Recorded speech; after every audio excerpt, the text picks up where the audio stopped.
21শে BJP সরকার গঠনের সঙ্গে বাংলা সোনার বাংলায় পরিণত হবে। শিলিগুড়িতে সাংবাদিক বৈঠক করে এমনটাই বললেন বিজেপির কেন্দ্রীয় সাধারণ সম্পাদক তথা পশ্চিমবঙ্গের পর্যবেক্ষক কৈলাস বিজয়বর্গীয়। বাংলায় নতুন উদ্যোগ আনা হবে, বেকারদের চাকরি দেওয়া হবে এবং কৃষকরা তাদের অধিকার পাবে। ফের বাংলা সোনার বাংলা নামে পরিচিতি পাবে, এমনটাই জানান তিনি।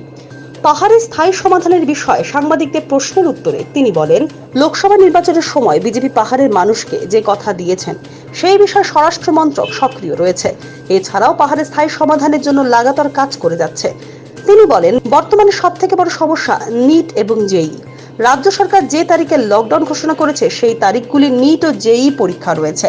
ছাত্রছাত্রীদের ভবিষ্যতের কথা মাথায় রেখে নির্দিষ্ট দিনগুলিতে লকডাউন বাতিল করা উচিত। আমফানে ক্ষতিগ্রস্তদের জন্য কেন্দ্রের তরফে যে সহায়তা করা হয় সেই খতিয়ানও তুলে ধরেন তিনি। করোনা পরিস্থিতি নিয়ে রাজ্য সরকারকে এক হাতে নেন তিনি। এছাড়াও বাংলায় নতুন উদ্যোগ নিয়েও মুখ্যমন্ত্রীকে কটাক্ষ করেন তিনি। কৈলাস বিজয়বর্গীয় কৃষকদের নিয়ে রাজ্য সরকারকে তীব্র আক্রমণ করেন।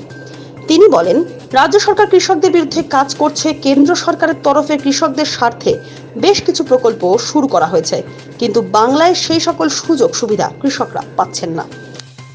कि 4 दशक से पश्चिमी बंगाल ने हिंसा की राजनीति देखी है।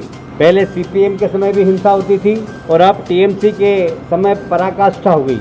हम भारतीय जनता पार्टी की सरकार आएगी, राजनीति से हिंसा शब्द समाप्त हो जाएगा। हम सौजन्य की राजनीति करेंगे और आने वाले विधानसभा चुनाव में बहुत सारे चुनावी मुद्दे होंगे। उसमें एक मुद्दा ये भी होगा कि भारतीय जनता पार्टी की सरकार बनेगी, तब पश्चिमी बंगाल से हिंसा समाप्त हो जाएगी। हिंसा को कोई स्थान नहीं होगा। तूफान के पैसे जो केंद्र सरकार से आए थे वो व्यवस्थित जो लोग हकदार थे उन तक नहीं पहुंचा, वो टीएमसी के कार्यकर्ताओं ने उसकी बंदरबाट कर ली। यदि हम कोविड-19 की बात करें, देश के प्रधानमंत्री प्रदेश के सारे मुख्यमंत्री से बात करके लॉकडाउन के बारे में हर बारे में चर्चा की। केंद्र सरकार ने जो आर्थिक सहयोग देना था वो भी दिया, पर दुर्भाग्य से कोविड-19 की जो खरीदी हुई है उसमें व्यापक रूप से भ्रष्टाचार हुआ। सरकार ने खुद ने माना कि हाँ कुछ इसमें शंका है। 3 अधिकारियों की कमेटी, जांच कमेटी बिठा दी। जो खरीदी के लिए जिम्मेदार अधिकारी हैं वही जांच कमेटी के सदस्य हैं। एक तरफ मुख्यमंत्री कहती केंद्र सहयोग नहीं कर रही है, दूसरी तरफ अगर केंद्र सहयोग करता है तो आप इस प्रकार भ्रष्टाचार करते हैं।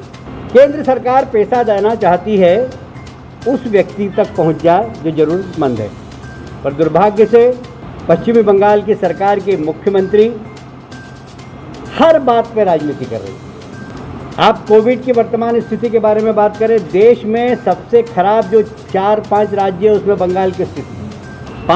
पांचवी इन्वेस्टर मीटिंग हो रही है। लगभग 200 करोड़ रुपए से ज़्यादा का सरकार का खर्च हुआ है, एक इंडस्ट्री नहीं आई।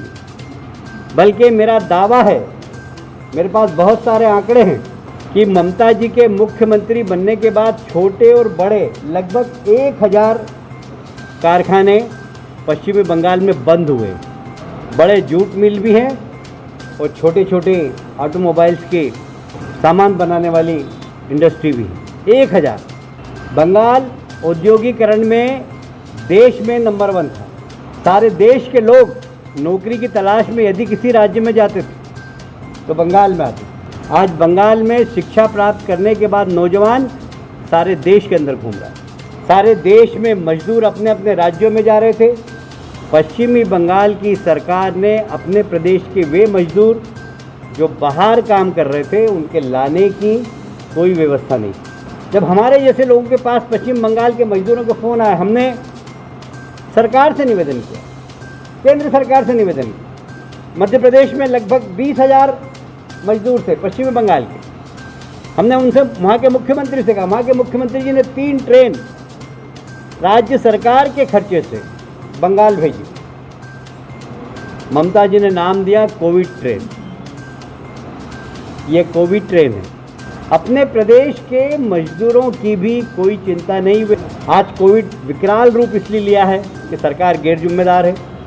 जिस समय लॉकडाउन केंद्र सरकार ने कहा था उस समय इन्होंने राजनीति की, उस समय लॉकडाउन की घोषणा कर दी, किंतु कुछ क्षेत्र ऐसे थे जो अल्पसंख्यक क्षेत्र में आते हैं, वहाँ लॉकडाउन का कोई असर नहीं।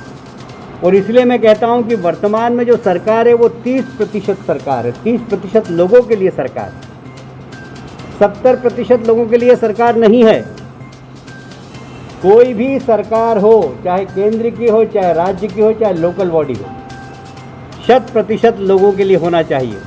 और आने वाला समय विधानसभा चुनाव में निश्चित रूप से भारतीय जनता पार्टी की सरकार बनेगी और हम 100% लोगों के लिए सरकार चलाएंगे। कुछ विषय ऐसे होते हैं जिस पर राजनीति नहीं करना चाहिए। ममता जी ऐसे विषय पर राजनीति कर रही है जिससे हमारी आने वाली पीढ़ी के भविष्य का नुकसान है, और इसलिए इस पर अहंकार को छोड़े वो। और सारा देश यदि परीक्षा बच्चों की करा रहा है, यदि सारे देश में परीक्षा हो जाएगी, वो बच्चे एडमिशन ले लेंगे और बंगाल के परीक्षा बाद में होगी, जब तक कॉलेज भर जाएंगे बच्चों को एडमिशन नहीं मिलेगा तो उनका तो भविष्य खराब होगा। और इसलिए देश के साथ चलना चाहिए, देश से अलग हटके अपने अहंकार के कारण अपने प्रदेश के विद्यार्थियों का नुकसान करें, मैं समझता हूँ ये अच्छी राजनीति नहीं। देखिए, अभी जो MHA की गाइडलाइन आई है उसके अनुसार सिर्फ संक्रमित इलाके को छोड़कर कहीं पर भी केंद्र सरकार से बिना पूछे लॉकडाउन नहीं करना चाहिए, राज्य सरकारों को निर्देश दिए। मुझे लगता है कि इसके ऊपर राज्य सरकार को पुनर्विचार करना चाहिए और अब जो लॉकडाउन की घोषणा की है उसको वापस लेना चाहिए, क्योंकि एग्ज़ाम भी है, बच्चों को आना जाना भी पड़ेगा और इसलिए उनकी परीक्षा भी प्रभावित होगी।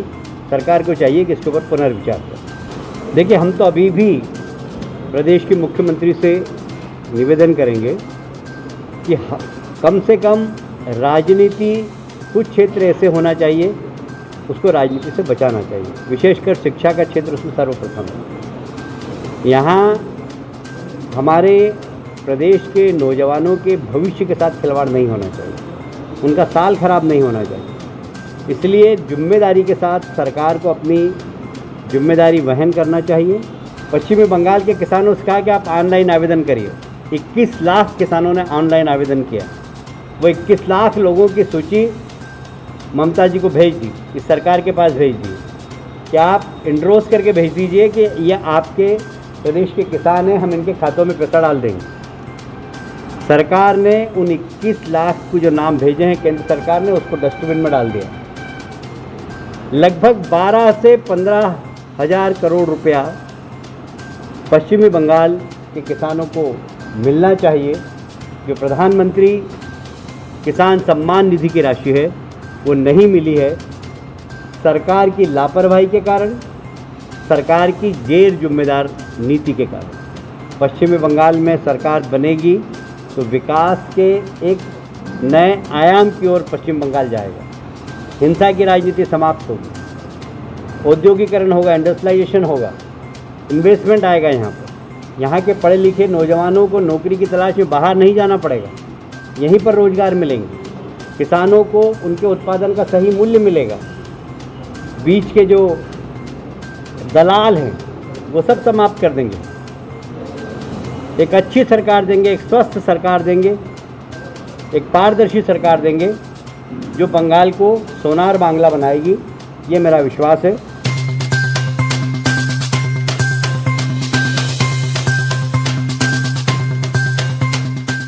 স্বাধীনতা থেকে শুরু হলো স্বদেশী অভিযান। গ্রামে গ্রামে বিদ্যুৎ এলো, উজ্জ্বল হিন্দুস্তান, মঙ্গল পর্যন্ত পৌঁছে গেল স্বদেশী মঙ্গল যান। তাহলে কেন হবে না হিন্দুস্তানি নিজেদের সব জিনিস? আমরা বদলাবো, তবে তো বদলাবে হিন্দুস্তান। সূর্যা, আত্মনির্ভর ভারতের প্রতীক।